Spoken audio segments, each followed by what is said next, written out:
Hi students, today we start with the next topic that is differences from alkali metals. क्या जो hydrogen है वो alkali metal से अलग कैसे है। क्या तो जो हाइड्रोजन है उसकी कुछ करैक्टरिस्टिक ऐसी हैं जो एल्कली मेटल से बिल्कुल अलग है। First one is ionisation enthalpy. क्या तो जो आयनेशन इंथैल्पी होती है हाइड्रोजन की वो बहुत ज़्यादा हाई होती है as comparison to alkali metals. Ionisation enthalpy हम किसको बोलते हैं कि आउटर मोस्ट शेल से इलेक्ट्रॉन को रिमूव करने के लिए कितनी एनर्जी रिक्वायर्ड है, उसको क्या बोलेंगे, आयनेशन इंथैल्पी बोलेंगे। वो हाइड्रोजन के केस में बहुत ज़्यादा हाई आती है as comparison to alkali metal के। जैसे हमें एग्जांपल गिवन दे रखी है कि हाइड्रोजन के केस में आयनेशन इंथैल्पी की वैल्यू कितनी होती है, 1312 किलो जॉल पर मोल के इक्वल होती है। जबकि कहता है एल्कली मेटल के केस में वैल्यू क्या होगी, कम वैल्यू आएगी। जैसे हमें लिथियम के लिए आयनेशन इंथैल्पी की वैल्यू गिवन दे रखी है 520 किलो जॉल पर मोल वैल्यू होती है। ऐसे ही सोडियम के केस में आयनेशन इंथैल्पी की वैल्यू 495 किलो जॉल पर मोल के इक्वल होती है। ऐसे पोटाशियम के केस में 418 किलो जॉल पर मोल के इक्वल आयनेशन इंथैल्पी की वैल्यू होती है। तो यहाँ से हमें क्या चीज़ पता चलती है कि जो हाइड्रोजन है उसकी आयनेशन इंथैल्पी की वैल्यू हाई आ रही है as comparison to alkali metal के। Next is non metallic character.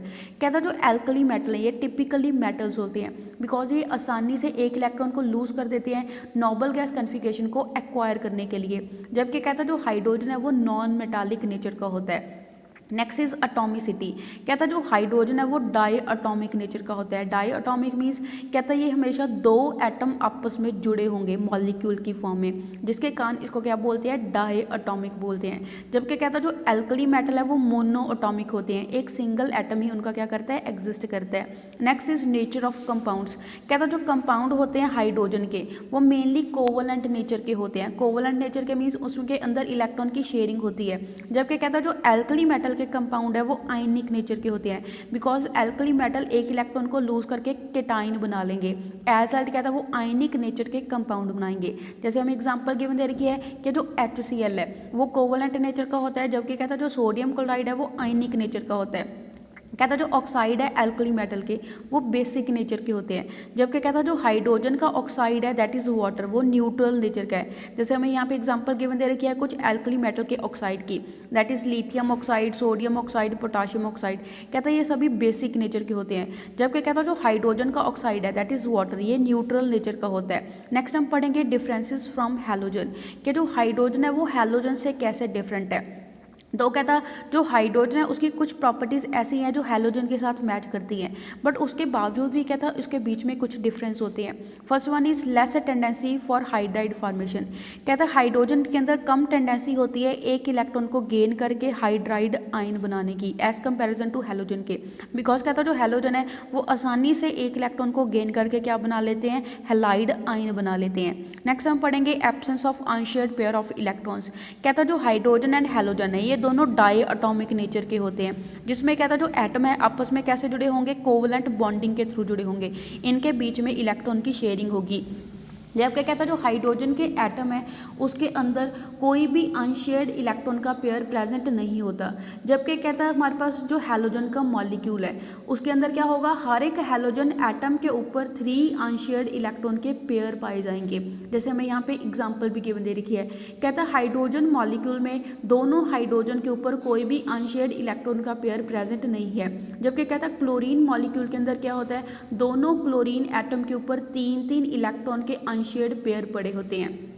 Next हम पढ़ेंगे नेचर ऑफ ऑक्साइड। कहता जो ऑक्साइड है हैलोजन के वो एसिडिक नेचर के होते हैं। जबकि कहता जो हाइड्रोजन का ऑक्साइड है वो न्यूट्रल नेचर का होता है। कहता जो अब डिस्कशन हमने करी है वहाँ से हमें क्या चीज़ क्लियर हो रही है कि जो हाइड्रोजन है वो अपने बिहेवियर में यूनिक है बिकॉज कहता वो एल्कली मेटल के साथ भी रिजेंबल करता है, हैलोजन के साथ भी रिजेंबल करता है, जिसके कारण कहता है ये डिफिकल्टी आती है कि हम उसको कोई भी डेफिनेट पोजीशन है पीरियोडिक टेबल के अंदर नहीं दे सकते।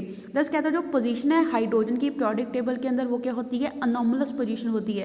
एज अल्ट कहता है इसको सेपरेटली प्लेस करना चाहिए पीरियोडिक टेबल ऑफ एलिमेंट के अंदर। नेक्स्ट हम पढ़ेंगे अक्रेंस ऑफ हाइड्रोजन। क्या जो हाइड्रोजन है वो अक्कर कैसे करता है।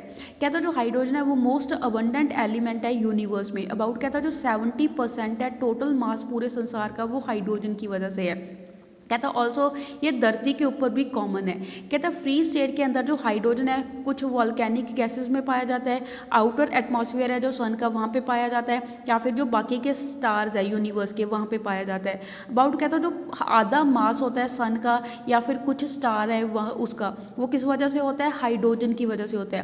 कहता जो जुपिटर एंड सैटर्न प्लैनेट है उसके अंदर मेनली हाइड्रोजन पाया जाता है। एंड एक्सट्रीमली हाई टेम्परेचर है जो सन का एंड स्टार का, उसकी वजह से कहता न्यूक्लियर फ्यूजन हो जाती है हाइड्रोजन एटम की, एंड वहाँ पे लार्ज अमाउंट ऑफ एनर्जी क्या होती है, बाहर निकलती है। जैसे हमें यहाँ पे इसकी रिएक्शन है वो गिवन दे रखी है। कहते हैं ये तीसरे नंबर पे मोस्ट अबंडेंट एलिमेंट है, धरती की सरफेस के ऊपर पाया जाता है।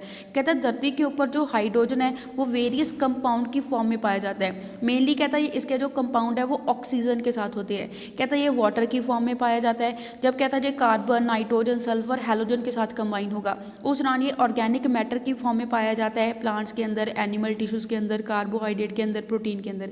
इसके अलावा कहता है जो हाइड्रोजन है ऑल्सो डिस्ट्रीब्यूटेड होता है मिनरल किंगडम के अंदर, दैट इज़ कोल के अंदर भी पाया जाता है, पेट्रोलियम के अंदर भी पाया जाता है, ऑयल के अंदर भी पाया जाता है, नेचुरल गैस के अंदर भी पाया जाता है। कहता 15.4% है ये धरती के नीचे भी पाया जाता है, ओशियंस में भी पाया जाता है। कहता है ये अपने एटमॉस्फेयर में, धरती के एटमॉस्फेयर में एग्जिस्ट नहीं करता, बिकॉज कहता है धरती में इतना ग्रेविटेशनल पुल नहीं होता ताकि वो इतने हल्के हाइड्रोजन मॉलिक्यूल को अपने ऊपर रिटेन कर सके। कहता है क्रिस्टल रॉक के अंदर जो हाइड्रोजन है वो 10वें नंबर के ऊपर पाया जाता है, अबाउट 0.15% पाया जाता है बाई वेट। नेक्स्ट हम पढ़ेंगे आइसोटोप्स ऑफ हाइड्रोजन, के जो हाइड्रोजन है उसके कितने आइसोटोप है। आइसोटोप क्या होते हैं, डिफरेंट फॉर्म होती है सेम एलिमेंट की, जिसमें कहता है एटॉमिक नंबर सेम होगा बट मास नंबर डिफरेंट होगा, उसको क्या बोलेंगे, आइसोटोप्स बोलेंगे। कहता है जो हाइड्रोजन है उसके 3 आइसोटोप होते हैं जिसका मास नंबर 1, 2 एंड 3 होता है रिस्पेक्टिवली। जैसे कहता है इनको हम क्या बोलते हैं, प्रोटियम, ड्यूटेरियम एंड ट्राइटियम बोलते हैं। कहता है प्रोटियम के अंदर इसका एटॉमिक नंबर 1 होता है एंड मास नंबर भी 1 होता है, एंड ड्यूटेरियम के अंदर इसका एटॉमिक नंबर 1 होगा, मास नंबर 2 होगा, इसको कैपिटल लेटर डी के साथ भी डिनोट कर देते हैं। ऐसे कहता है ट्राइटियम के अंदर एटॉमिक नंबर 1 होगा, मास नंबर 3 होगा, इसको कैपिटल लेटर टी के साथ भी डिनोट कर देते हैं। कहता है जो हाइड्रोजन है वो कुदरत में पाया जाता है, मेनली कहता है वो किसके होते हैं, प्रोटियम के एटम्स होते हैं। कहता है उसके अंदर सिर्फ 0.0156% ही ड्यूटेरियम पाया जाता है, मेनली कहता है वो HD की फॉर्म में पाया जाता है।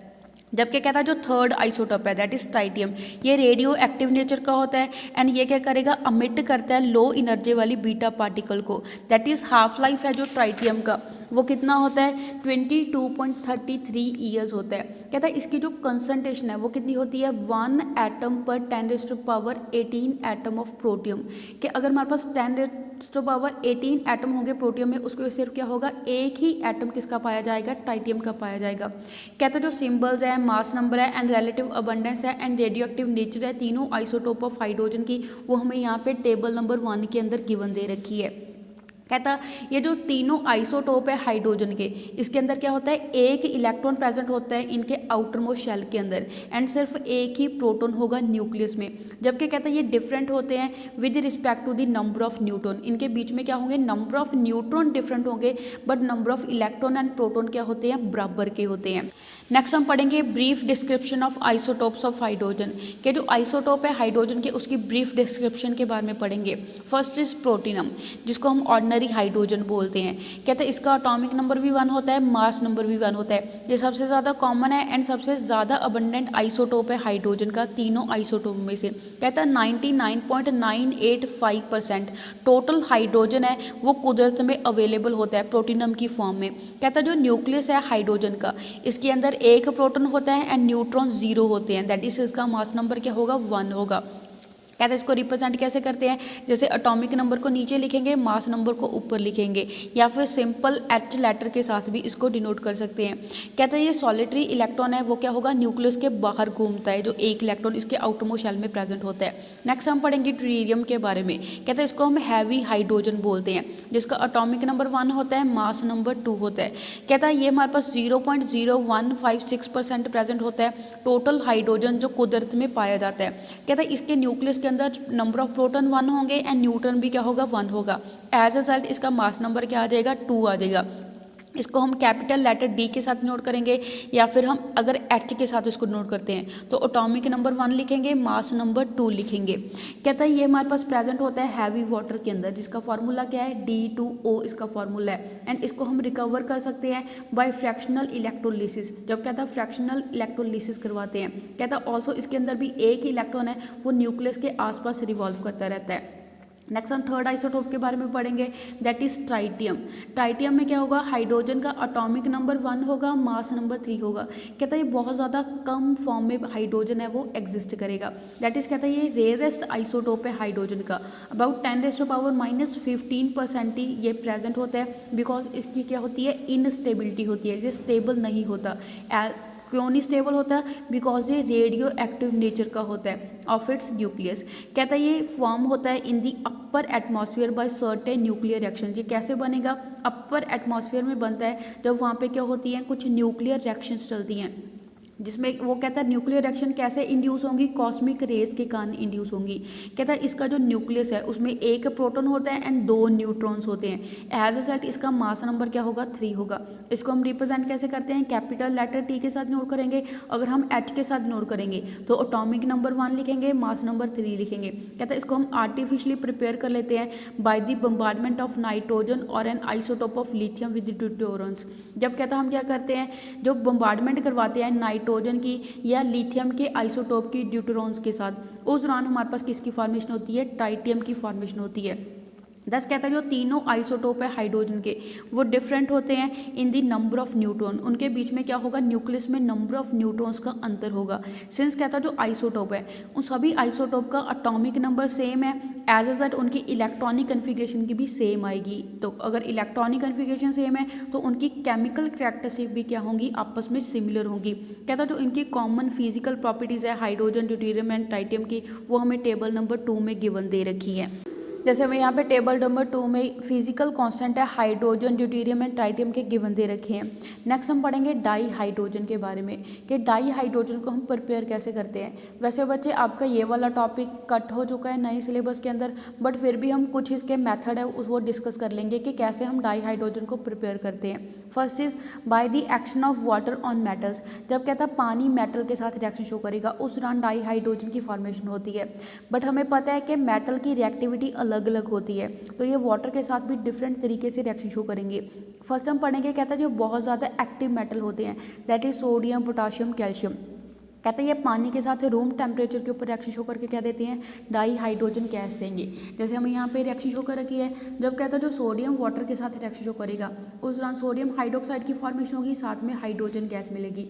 ऐसे ही जब कहता है पोटाशियम वाटर के साथ रिएक्शन शो करता है उस दौरान पोटाशियम का हाइड्रोक्साइड मिलेगा, साथ में हाइड्रोजन गैस इवॉल्व होगी। कहते हैं ये जो रिएक्शन है वो बहुत ज़्यादा विग्रस होती है एंड एक्सोथर्मिक नेचर की होती है, बिकॉज बहुत ज़्यादा हीट बाहर निकलती है। सो कहता है जो हाइड्रोजन यहाँ से बाहर निकलेगी वो क्या करती है, फायर को कैच कर लेती है।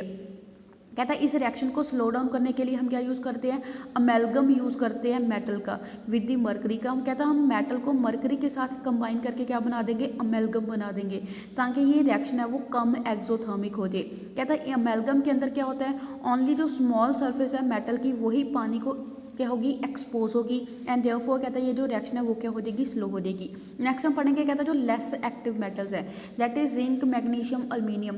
ये भी कहता है हाइड्रोजन को लिबरेट करेंगे वाटर में से, सिर्फ कहता है हीट करने से ही ये हाइड्रोजन गैस को क्या करेंगे, इवॉल्व करेंगे। पहले हमने पढ़ा था कि जो एक्टिव मेटल है वो रूम टेम्परेचर के ऊपर ही रिएक्शन शो कर देते हैं, बट क्या था उससे जो कम एक्टिव मेटल होते हैं वो सिर्फ हीट करने से ही क्या करेंगे, डाई हाइड्रोजन गैस को इवॉल्व करेंगे। जैसे कहता है मैग्नीशियम वाटर के साथ रिएक्शन शो करेगा एंड इसके रिएक्शन मिक्सचर को जब हम हीट करेंगे उस दौरान मैग्नीशियम का ऑक्साइड मिलेगा, साथ में हाइड्रोजन गैस मिलेगी। ऐसे हमें जिंक एंड एल्युमिनियम की भी रिएक्शन है वो यहाँ पे गिवन दे रखी है। नेक्स्ट हम पढ़ेंगे मेटल्स लाइक आयरन एंड निकल, कि जैसे आयरन एंड निकल है, कहता है इनकी रिएक्टिविटी बहुत ज़्यादा कम होती है। एज ये कहता है सिर्फ स्टीम के साथ ही रिएक्शन शो करेंगे, बिकॉज इनकी रिएक्टिविटी बहुत ज़्यादा क्या है, लेस है। कहता है जो आयरन है वो स्टीम के साथ रिएक्शन शो करता है 1023 टेम्परेचर से लेके 1073 केल्विन टेम्परेचर के ऊपर। उस दौरान फेरोसो फेरिक ऑक्साइड की फॉर्मेशन होती है, साथ में हाइड्रोजन गैस मिलती है। कहता है जो रिएक्शन होती है आयरन की स्टीम के साथ, इसको हम यूज़ करते हैं लार्ज स्केल के ऊपर डाई हाइड्रोजन को प्रिपेयर करने के लिए बाय लेंस प्रोसेस। नेक्स्ट हम मेथड पढ़ेंगे by the electrolysis of water. जब कहता है हम वाटर में से करंट को पास कराएंगे उस दौरान भी हाइड्रोजन गैस की फॉर्मेशन होती है। कहता है जो डाई हाइड्रोजन है हाई प्योरिटी की, वो यूजली हम कैसे प्रिपेयर करते हैं, जब हम इलेक्ट्रोलिसिस करवाते हैं प्लेटिनम इलेक्ट्रोड को यूज़ करके in the presence of small amount of acid और एल्कली। कहता है जो स्मॉल क्वांटिटी है एसिड की एंड एल्कली की, दैट इज़ 15 से 25% हम ऐड करते हैं पानी के अंदर ताकि वो क्या हो जाए, गुड कंडक्टर हो जाए। जब कहता है वाटर में से करंट को पास कराएंगे एंड उसके अंदर कुछ ट्रेसेस डाल देते हैं एसिड या फिर बेस के, उस दौरान हाइड्रोजन गैस मिलती है, साथ में ऑक्सीजन गैस मिलेगी।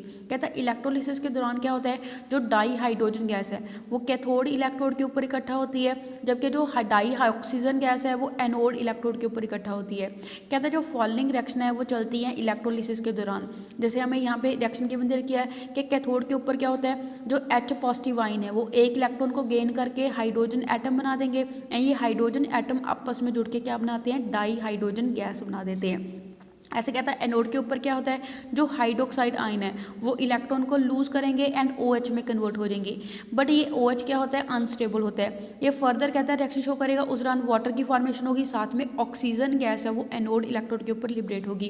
कहता है जो हाइड्रोजन हमने इस मेथड के साथ प्रिपेयर करी है वो बहुत ज़्यादा हाई प्योरिटी की होती है, जबकि कहता है इस मेथड को हम कॉमनली यूज़ नहीं करते बिकॉज कहता है ये बहुत ज़्यादा महंगा मेथड है।